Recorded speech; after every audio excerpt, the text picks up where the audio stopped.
Esta mañana, si el Señor así lo permite, mis hermanos, me voy a ubicar en Romanos capítulo 7. Voy a leer todo el capítulo, solamente es un par de versículos, el cual me va a orientar para lo que voy a decir, pero nos corresponde leer la palabra del Señor y voy a leer el capítulo de Romanos 7 completico. Dice: analogías tomadas del matrimonio. ¿Acaso ignoráis, hermanos, pues hablo con los que conocen la ley, que la ley se señorea del hombre entre tanto que éste vive? Porque la mujer casada está sujeta por la ley al marido mientras éste vive. Pero si el marido muere, ella queda libre de la ley del marido. Así que si en vida del marido se uniere a otro varón, será llamada adúltera. Pero si su marido muriere, es libre de esa ley. De tal manera que si se uniere a otro marido, no será adúltera. Así también vosotros, hermanos míos, habéis muerto por la ley mediante el cuerpo de Cristo, para que seáis de otro, del que resucitó de los muertos, a fin de que llevemos fruto para Dios. Porque mientras estábamos en la carne, las pasiones pecaminosas que eran por la ley obraban en nuestros miembros, llevando fruto para muerte. Pero ahora estamos libres de la ley, por haber muerto para aquella en que estábamos sujetos, de modo que sirvamos bajo el régimen nuevo del Espíritu y no bajo el régimen viejo de la letra. ¿Qué diremos pues? ¿La ley es pecado? En ninguna manera. Pero yo no conocí el pecado sino por la ley, porque tampoco conociera la codicia si la ley no dijera, no codiciarás. Mas el pecado, tomando ocasión por el mandamiento, produjo en mí toda codicia, porque sin la ley el pecado está muerto. Y yo sin la ley vivía en un tiempo, pero venido el mandamiento, el pecado revivió y yo morí. Y hallé que el mismo mandamiento que era para vida, a mí me resultó para muerte, porque el pecado, tomando ocasión por el mandamiento, me engañó y por él me mató. De manera que la ley a la verdad es santa y el mandamiento santo, justo y bueno. Luego lo que es bueno vino a ser muerte para mí, en ninguna manera, sino que el pecado, para mostrarse pecado, produjo en mí la muerte por medio de lo que es bueno, a fin de que por el mandamiento el pecado llegase a ser sobremanera pecaminoso. Porque sabemos que la ley es espiritual, mas yo soy carnal, vendido al pecado. Porque lo que hago no lo entiendo, pues no hago lo que quiero, sino lo que aborrezco, eso hago. Y si lo que no quiero, esto hago, apruebo que la ley es buena. De manera que ya no soy yo quien hace aquello, sino el pecado que mora en mí. Y yo sé que en mí, esto es, en mi carne, no mora el bien, porque el querer el bien está en mí, pero no el hacerlo. Porque no hago el bien que quiero, sino el mal que no quiero, eso hago. Y si hago lo que no quiero, ya no lo hago yo, sino el pecado que mora en mí. Así que queriendo yo hacer el bien, hay esta ley, que el mal está en mí. Porque según el hombre interior me deleito en la ley de Dios, pero veo otra ley en mis miembros que se revela contra la ley de mi mente y que me lleva cautivo a la ley del pecado que está en mis miembros. Miserable de mí, ¿quién me librará de este cuerpo de muerte? Gracias doy a Dios por Jesucristo, Señor nuestro. Así que yo mismo con la mente sirvo a la ley de Dios, mas con la carne a la ley del pecado. Amado Padre Celestial, te damos gracias, Señor, por tu paz, por tu perdón, pero sobre todo, Señor, por tu misericordia, Señor, esa misericordia que nos alcanza todos los días, Señor, sin merecerlo. Gracias por la presencia de cada uno de mis hermanos acá y de igual forma aquellas personas que también moviste, Señor, a llegar, Señor, a este lugar donde alabamos tu santo nombre, Señor, donde te glorificamos, te reconocemos que eres todopoderoso, que eres omnisciente, que eres justo, que eres verdadero. Gracias, querido Padre, porque permite, Señor, que de nosotros salga eso hacia ti, querido Padre, una alabanza, Señor. Ahora te pido, Señor, humildemente y de todo corazón, que a través del Espíritu Santo seas colocando, Señor, en mí las palabras necesarias para hablar a la Santa Iglesia. Y de igual forma, mis hermanos, querido Padre, un corazón dispuesto para llevar tu santa palabra a su corazón y ponerla por obra. Te lo pido en nombre de tu Hijo, nuestro Señor Jesucristo. Amén. Dice, mis hermanos, que el apóstol Pablo en su carta a los romanos, pues, dice una verdad que resuena mucho, mucho frecuentemente en nuestra mente. Y dice, porque no hago el bien que quiero, sino el mal que no quiero, eso hago. Y si hago lo que no quiero, ya no lo hago yo, sino el pecado que mora en mí. Dice que esas palabras muestran esa tensión permanente que estamos viviendo con esa vieja vida espiritual y obviamente, o con esa naturaleza, que teníamos y con nuestra nueva vida espiritual. Y me decía yo, pues obviamente que debe darse esa tensión en los hijos de Dios, porque en el que no es hijo de Dios obviamente se va a seguir desbordando en lo que tiene, porque no va a haber algo que le está diciendo esto no es así, o esto no le agrada a Dios, o debes hacer esto de acuerdo a lo que te manda el Señor. Por eso nuevamente la invitación es buscar a Dios. ¿Para qué? Para que no hagamos todo aquello que nosotros pensamos que es bueno, y que entiendo, y el Señor me ha permitido entender que todo aquello que estoy haciendo y no se ha producido por Él es pecado. Otra vez, debo estar en Cristo para modo de tener esa tensión de la palabra o del nuevo hombre con el viejo hombre, porque de resto me desbordo en mi maldad, y eso es lo que impide el Espíritu Santo que nosotros lo hagamos cuando ya tenemos a Cristo en el corazón. Dice que estas palabras nos muestran la tensión entre nuestra nueva naturaleza en Cristo y el pecado que aún habita en nosotros. Entonces vamos a mirar aquellos aspectos o algunas cosas que debemos tener en cuenta para vivir o cómo navegar en ese mundo o en ese camino complejo que nos presenta la vida, teniendo en cuenta, vuelvo y reitero, la importancia de tener presente siempre la palabra de Dios. Dice que se presenta como primer punto un conflicto interno. Y dice que destaca esa lucha entre el creyente que experimenta entre sus deseos espirituales y las distracciones que presenta el mundo. El versículo 7 del capítulo 7, el 15, dice, porque lo que hago no lo entiendo, pues no hago lo que quiero, sino lo que aborrezco, eso hago. Entonces, esa parte que de pronto cuando ya estamos en Cristo, queremos hacer lo bueno, pero resulta que hacemos aquella cosa que dice que aborrezco. Y entiendo también que nosotros que debemos aborrecer el pecado. Entonces, ¿qué estoy diciendo? Que lo que estoy haciendo es pecado. Porque así como el Padre Celestial aborrece el pecado, de igual forma sus hijos también deben aborrecer el pecado. La experiencia de un creyente que quiere de pronto dedicar tiempo a la oración, pero resulta que se distrae mucho en las redes sociales. Sí, de pronto la intención es buena, ¿cierto? Sí, me voy a dedicar a la oración o voy a ponerme en oración, pero resulta que lo que termina siendo o la implementación es bastante difícil. ¿Cuántas veces o qué tiempo le estamos nosotros dedicando a esas redes sociales, a una serie, a esa televisión o a cualquier cosa que debería, como creyente, yo estar más bien utilizando el tiempo en las cosas del Señor, en esas cosas que me edifican? Otra vez, pensar, yo no soy bueno, Señor, voy a dedicar este tiempo contigo, y resulta que tengo el teléfono en la mano y cuando vengo a ver, estoy metido en lo que estoy haciendo. O sea, son cositas que de pronto son muy elementales, muy básicas, pero que sí están haciendo mella frecuentemente en nosotros, porque están desviando la atención de aquellas cosas que realmente me pueden edificar a mí para aquellas cosas que sé que no van a tener o no van a presentar ningún beneficio. Como segundo punto tengo aquí la naturaleza del pecado. Y si mira el versículo 18, estoy en Romanos 7, dice, y yo sé que en mí, esto es, en mi carne, no mora el bien, porque el querer el bien está en mí, pero dice, pero no el hacerlo. Enseña que aunque el deseo del hacerle bien está presente, la naturaleza pecaminosa dificulta ese cumplimiento de esa parte buena que, vuelvo y digo, es producida por el Señor. Porque tengamos presente eso. Y es una de las cosas que yo le agradezco al Señor, pues me ha permitido entender que no es como piensa el mundo, ¿no? Qué tan bueno es este, porque hace una obra, porque hace esto, mira lo que presenta, no. Bueno es aquello que proviene de Dios, y cualquier cosa que proviene de Dios y lo está haciendo en mí o por mí, pues debo ser agradecido por eso, porque entendiendo que mi naturaleza es más tendencia o va a la tendencia más a hacer las cosas malas que las cosas buenas. ¿Pero por qué?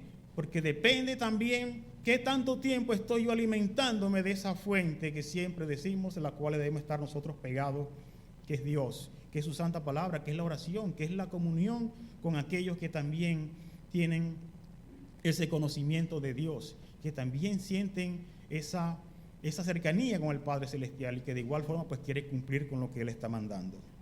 Dice pues que de pronto queremos ser generosos y ayudar a los necesitados, pero a menudo nos detenemos. ¿Por qué? Bien sea por miedo, bien sea por egoísmo o bien sea por falta de amor. La naturaleza del pecado, eso hace el pecado. Hace que aquellas cosas que de pronto queremos mostrar, y no digo mostrar para que nos vean, sino mostrar de que esa palabra que sí cambia, esa palabra que sí está actuando en mí, dé algo bueno, produzca algo bueno. Pero ¿qué pasa? Esa naturaleza estoy dejando que se apropie de ello, o sea que en vez de subir aquello, de mostrarse eso, estoy dejando que más bien la opaque y es poco lo que estoy mostrando. Y acordémonos que la vida cristiana es mostrar. Nuestro Señor Jesucristo, ¿qué hizo? Fue vivir, mostrar. El apóstol Pablo, mire cada uno de esos mártires, cada una de esas personas que aparecen en la Biblia.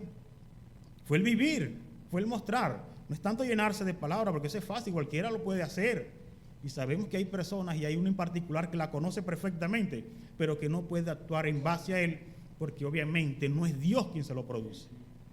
Entonces, si nosotros como creyentes no estamos haciendo eso, algo está pasando, y debemos estar siempre revisando, y por eso esa lucha interna que está frecuentemente en nosotros. El tercer punto aparece que la gracia de Dios. Romanos 7, 24 y 25 dice: miserable de mí, ¿quién me librará de este cuerpo de muerte? Gracias doy a Dios por Jesucristo, Señor nuestro. Así que yo mismo con la mente sirvo a la ley de Dios, mas con la carne a la ley del pecado. Recuerda que a pesar de nuestra miseria y la lucha que tenemos frecuentemente o constante con el pecado, la gracia de Dios es la que permite, a través de nuestro Señor Jesucristo, que nosotros tengamos esa esperanza o que esa redención haya podido llegar a nosotros y podamos ser llamados hijos de Dios ahora. Un ejemplo claro, la restauración de Pedro. Acuérdense que Pedro negó a nuestro Señor Jesucristo. Lo negó, cierto, pero ¿qué pasó? La restauración o el amor de ese maestro, de ese guía que tenía él, que entendía que era así, pero que en el momento en que se vio en dificultad, en el momento que se vio que si mostraba que lo conocía o que hacía parte de él o que hacía parte de ese grupo el cual dirigía, le iba a costar la vida, ¿qué hizo? Dijo: no lo conozco, no sé quién es. Y la pregunta de nosotros, él de pronto lo hizo en esa forma, pero nosotros que no tenemos esa lucha acá de pronto de muerte, ¿por qué lo negamos tanto? Porque en el momento, mis hermanos, que cometemos el pecado, o sea, cuando nosotros estamos pecando, estamos negando realmente a Cristo. Cuando yo estoy pecando, estoy negando esa muerte, no estoy aceptando esa muerte, ese sacrificio. Cuando yo estoy pecando, sé que estoy ofendiendo a Dios directamente. No lo veo así, por eso lo tomo folclóricamente y sigo viviendo tranquilamente, pero realmente es así. Él lo negó, pero nosotros lo negamos frecuentemente. Cada momento lo estamos haciendo. ¿Qué hizo él? Sí, sintió esa necesidad de decirle al Padre: hice mal.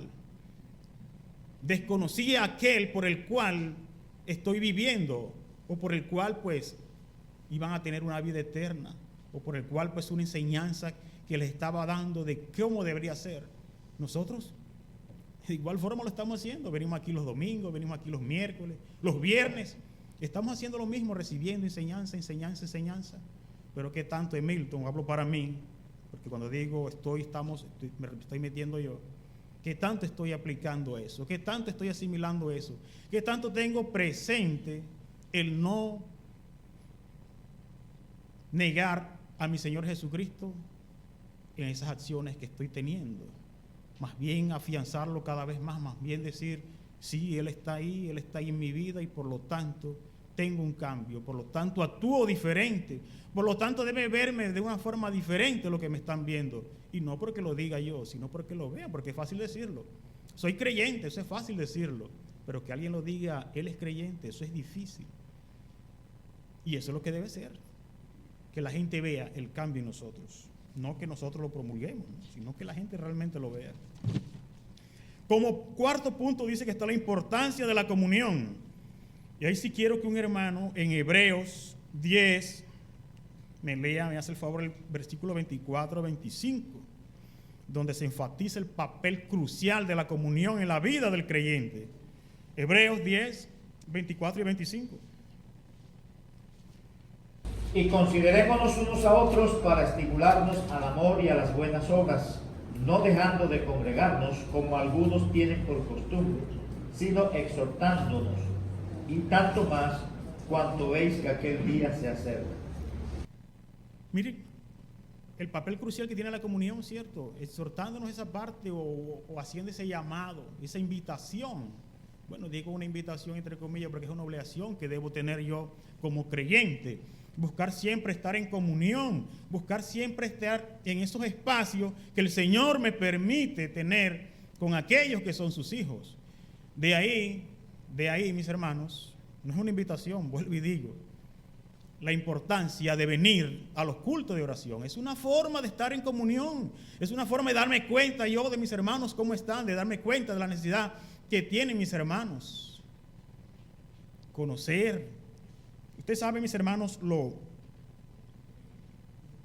la tranquilidad que da, a pesar de que es una carga, y presta atención a lo que voy a decir, a qué me refiero, que usted viene al culto de oración y, por ejemplo, el hermano Juan Carlos me dice, hermano Emilton, que hágame el favor, esté orando por la salud mía, he estado sintiéndome mal en estos momentos.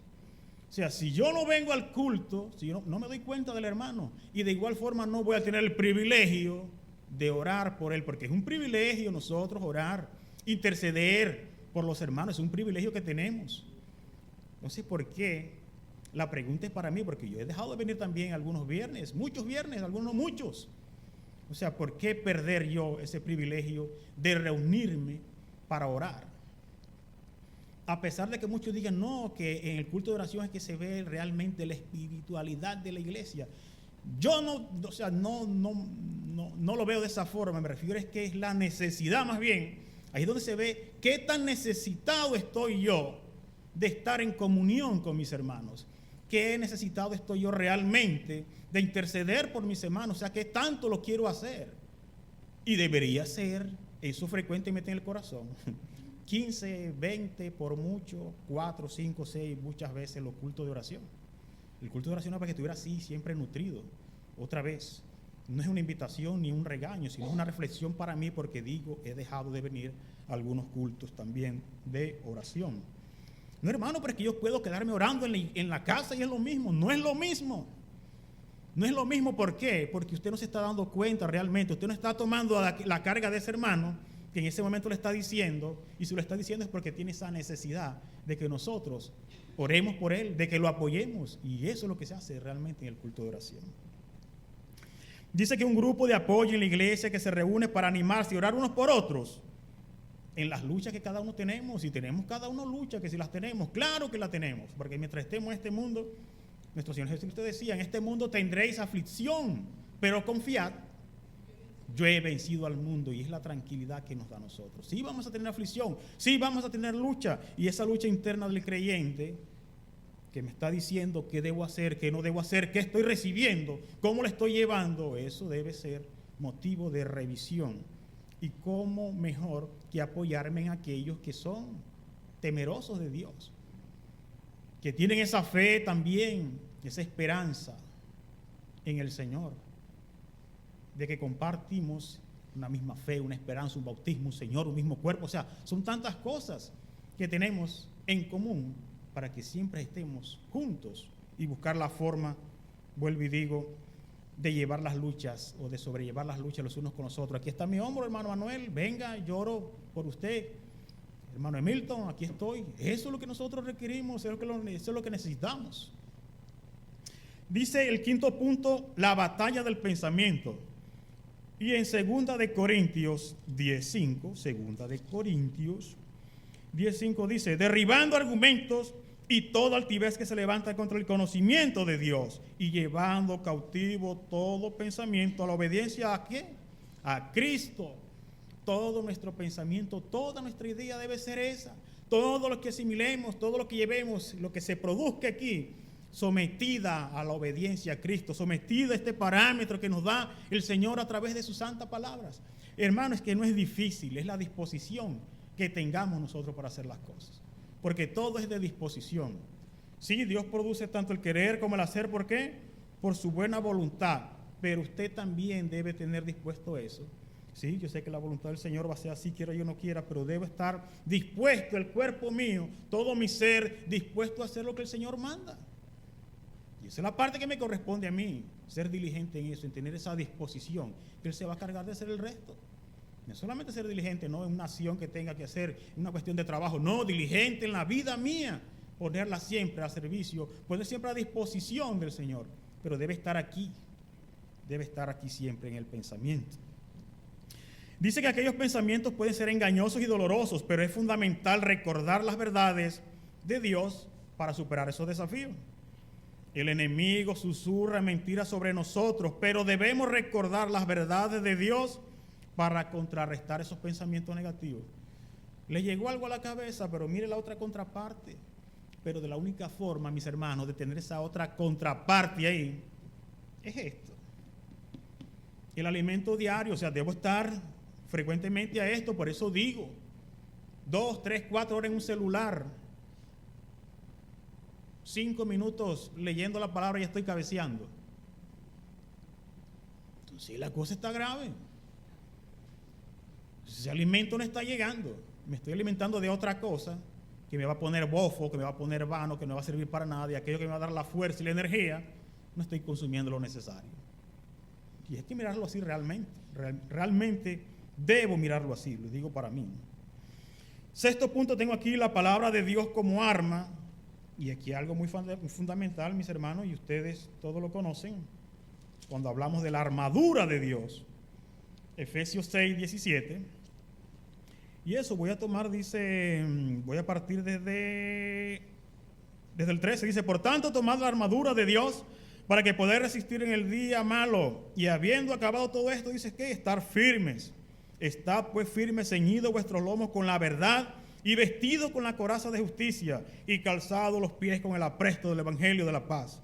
Sobre todo tomad el escudo de la fe con que podáis apagar todos los dardos de fuego del maligno, y tomad el yelmo de la salvación y la espada del Espíritu, que es la palabra de Dios. Otra vez, y tomad el yelmo de la salvación y la espada del Espíritu, que es la palabra de Dios. Eso es lo que tenemos nosotros que apropiarnos de esto, de la palabra de Dios. Esta es nuestra arma. Es crucial. ¿Qué hizo nuestro Señor Jesucristo cuando estuvo en el desierto? O cuando estuvo tentado. ¿Qué hizo Él? ¿Qué utilizó? Las Escrituras. ¿Sí o no? Eso fue lo que Él utilizó, las Escrituras, y eso es lo que se nos manda a nosotros. Tenerla presente para utilizarla cuando se requiera.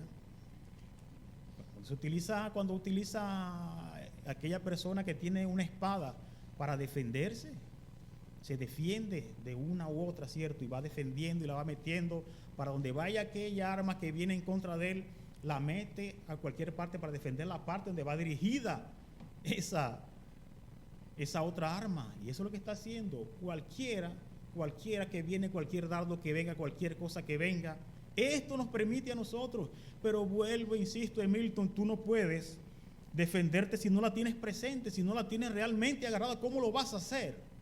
Debo estar frecuentemente en ella. Otra vez, mis hermanos, puede ser la jornada muy pesada.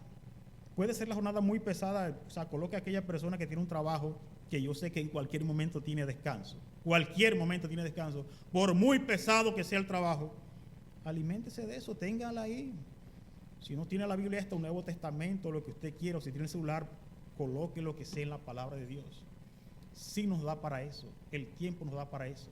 El Señor nos permite en nuestro diario vivir, cualquiera que sea labor por muy pesada, médico, enfermero, minero, lo que usted quiera. Lo que usted quiera, sí tenemos espacio para estar leyendo la palabra. En el cansancio de la noche llega uno, es más fácil acostarse, o a veces prende el televisor uno y comienza, llegue y comience a alimentarse de la palabra. Otra vez, lo digo por mí. Como dice, séptimo punto, la oración como estrategia, y aquí sí voy a Filipenses 4, 6 y 7, dice. Por nada estáis afanosos, si no sean conocidas vuestras peticiones delante de Dios en toda oración y ruego con acción de gracia. Y la paz de Dios, que sobrepasa todo entendimiento, guardará vuestros corazones y vuestros pensamientos, ¿en quién? En Cristo Jesús. Guarda nuestros corazones y nuestros pensamientos, es que de la única forma que vamos a estar nosotros, mis hermanos, cubiertos del Señor es acudiendo a Él en oración, acudiendo a Él. Más adelante viene la parte del rol del Espíritu Santo y de igual forma de la confesión. Todo eso. Pero, otra vez, buscar al Señor en todo momento. Entendiendo que la oración, cuando utilizamos la oración, mis hermanos, es para buscar al Señor y colocar delante de Él esa situación, pero también entender que me dé tranquilidad cualquiera que sea la respuesta que me dé. Sí, porque muchas veces oramos y pedimos, Señor, Señor, Señor, esto, y el Señor contestó la oración, pero como no la contestó como yo quería, entonces ya me sentí incómodo. Entendamos que la oración de nosotros no va a cambiar lo que el Señor ya tiene dispuesto para mí. Es descansar en Él. La oración es para descansar en Él, es para mostrar reverencia, es para mostrar sumisión a Él. Oramos, pedimos, claro que tenemos que pedir, porque en la oración modelo del Padre Nuestro aparece agradecimiento, aparecen peticiones. Pero, a veces, la oración es para hallar tranquilidad en Él. Si estoy enfermo, acudo al Señor, le oro al Señor. Si Él quiere, si Él no quiere, no me sana. Pero de igual forma, sigue siendo un Dios de amor, un Dios bueno, un Dios justo, un Dios misericordioso. Debemos entender esa parte, ¿cierto? Dice que Filipenses 4, del 6 al 7 nos enseña que la oración es esencial para presentar nuestras preocupaciones a Dios. La oración de Jesús en Getsemaní es un recordatorio de la necesidad de buscar la fortaleza en medio de las dificultades. Buscamos al Señor, se presentó la dificultad, acudamos a Él. Inicialmente debe ser Él. Él determina qué hace con nosotros. Y nos toca que esperemos en Él.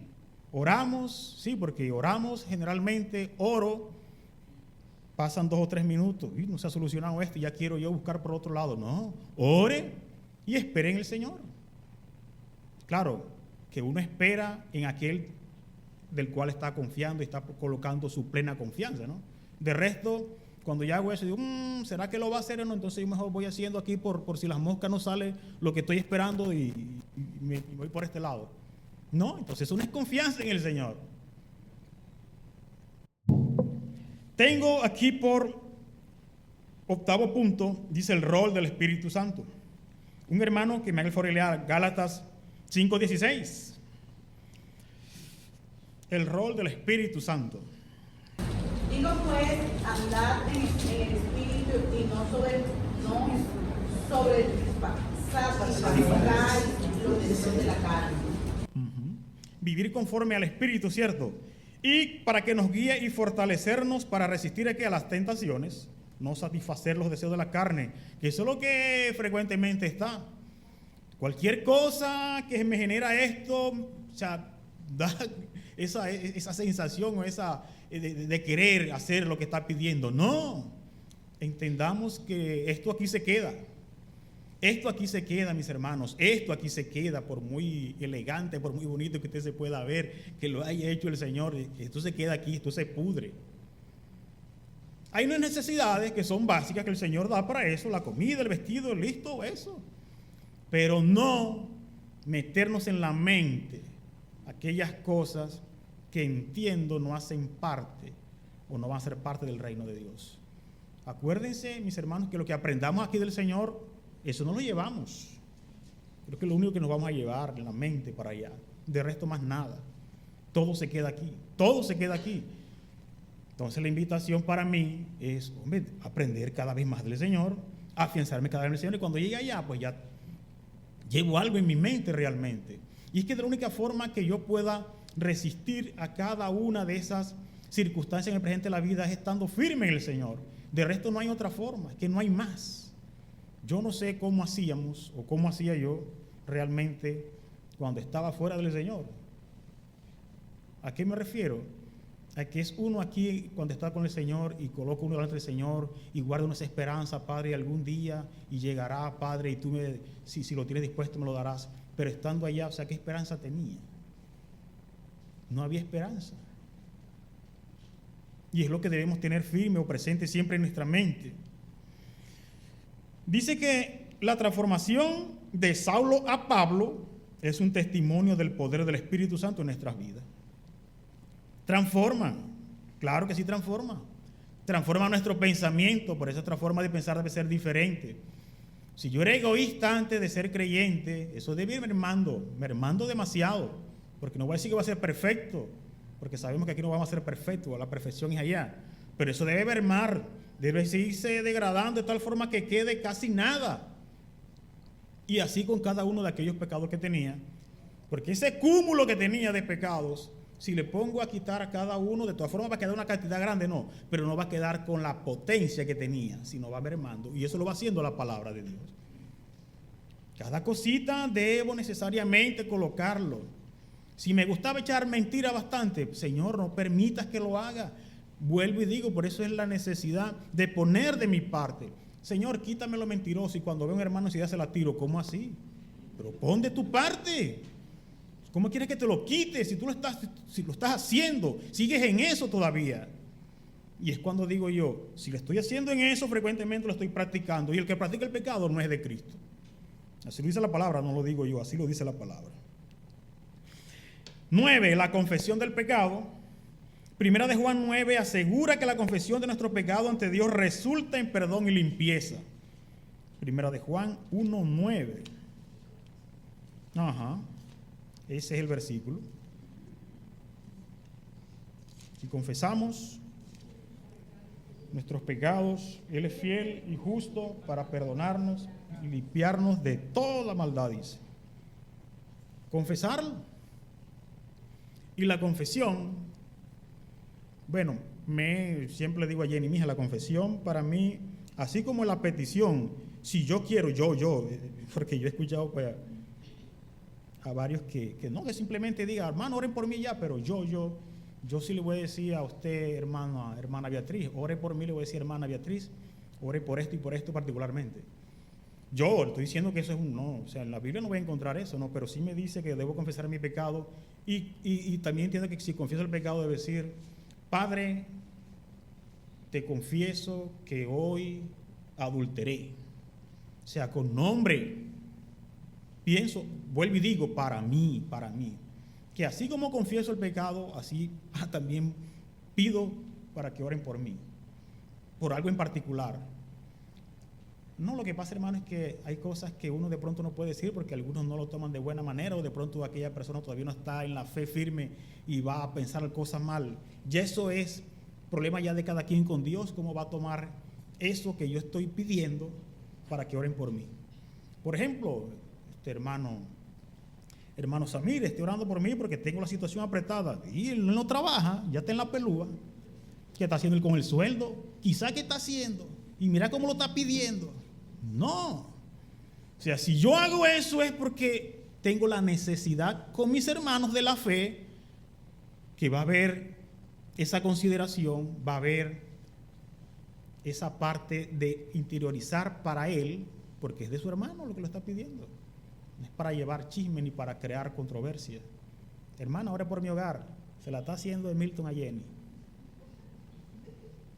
Cuidado con esas cositas. No justifico que de algunos no vengan, pero debemos tener cuidado en los cultos de oración con eso, ¿cierto? Si me están pidiendo, estamos viniendo, es para eso, para orar, para colocar delante de Dios las cosas con mucha seriedad, de una forma genuina. Y cuando hablo de forma genuina es teniendo temor del Señor, de lo que se está diciendo, por lo que se está pidiendo y cómo se están llevando las cosas. 10. La esperanza de la redención. Romanos 8:1 me dice así: ahora pues ninguna condenación hay para los que están en Cristo Jesús, los que no andan, ¿qué? Conforme a la carne, otra vez, ahora pues ninguna condenación hay para los que están en Cristo Jesús, los que no andan conforme a la carne, sino conforme a ¿qué? Al Espíritu. Aquí lo dice bien clarito, aquí no tengo que tener yo mucho estudio en hebreo, ni en griego, ni nada de eso para entender lo que dice aquí.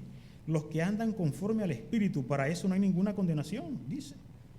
No los que andan conforme a la carne. Por eso el creyente no va a andar conforme a la carne. El creyente va a andar conforme al Espíritu. Y así debe ser. Los que andan conforme al Espíritu, no los que andan conforme a la carne. Esos, dice, no hay ninguna condenación para ellos. Y esa es la esperanza, ¿cierto? Dice que la historia del hijo pródigo, quien a pesar de sus errores encontró perdón y restauración en el brazo de su padre. ¿Cuántas veces no lo hacemos nosotros y nosotros, el Señor, tiene los brazos abiertos aún? Y los tiene abiertos aún porque todavía seguimos viviendo.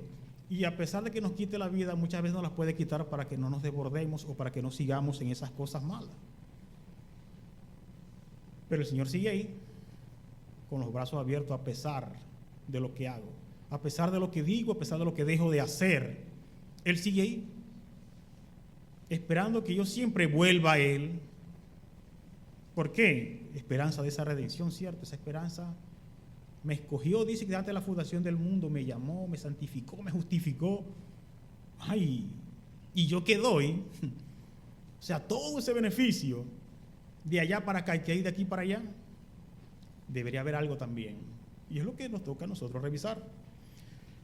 Penúltimo, dice el futuro glorioso. Romanos 8:18 dice: pues tengo por cierto que las aflicciones del tiempo presente no son comparables ¿con qué? Con la gloria venidera que en nosotros ha de manifestarse. Futuro glorioso. Mientras cuando estemos en esa lucha interna, entendamos eso. Hombre, esto aquí va a ser pasajero. Puede darme el Señor aquí 120 años de vida, pero es corto con relación a lo que yo voy a pasar allá. Por eso quiero vivir como Él manda. Eso debe ser el pensamiento de nosotros. Dice que la perseverancia del apóstol Pablo, a pesar de la persecución, es un ejemplo de esperanza en el futuro eterno con Cristo. Que no enfrentó el apóstol Pablo, esas persecuciones, todo lo que vivió. Pero ¿qué sabía él? Él sabía que cuando se fuera de aquí iba a encontrar algo mejor allá. Y esa es la esperanza de nosotros, ese futuro glorioso que tienen todos aquellos que son hijos de Dios. Por eso la invitación, si usted no lo tiene, abra su corazón, pídale. Y que ojalá coincida que aparezca su nombre en el libro de la vida. Último, mis hermanos, dice la llamada a la perseverancia. Y ese sí, Hebreos 12, 1 y 2. Dice: por tanto nosotros también, teniendo en derredor nuestro tan grande nube de testigos, despojémonos de todo peso y del ¿qué? Del pecado que nos asedia, y corramos con paciencia la carrera que tenemos por delante, puesto los ojos en Jesús, el autor y consumador de la fe, el cual por el gozo puesto delante de él sufrió de la cruz, menospreciando lo oprobio, y se sentó a la diestra del trono ¿de quién? De Dios Padre. Ser perseverantes, perseverar, estar firmes en la palabra, entendiendo de que ahí está el Señor. Y ahí está el Señor, y ahí está esa nube de testigos que viene hablando en el capítulo 11, de todos aquellos, de esos mártires que vivieron por la fe del Señor, que no están ahí presentes, pero sí están viendo de que nosotros alcancemos también y lleguemos también a esa meta, a esa carrera que está propuesta.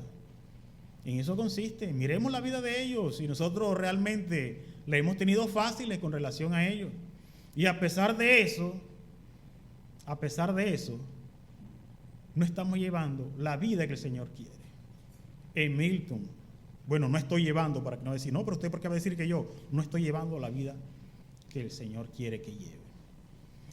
Padre Celestial, te damos gracias, Señor, porque entendemos que vamos a tener luchas internas, pero tú estás ahí, querido Padre, está el Espíritu Santo, y de igual forma también están mis hermanos de la fe, querido Padre, Señor, para apoyarnos, Señor, para colocar su hombro, querido Padre, para colocar de aquello que tú le has dado, Señor, para que en esa transformación de ese pensamiento, de esa mente que le has dado, Señor, puedan dar, Señor, instrucciones, querido Padre, Señor, o una voz de aliento, de acuerdo con lo que tú tienes o con lo que tú mandas, en lo cual debemos perseverar, Señor.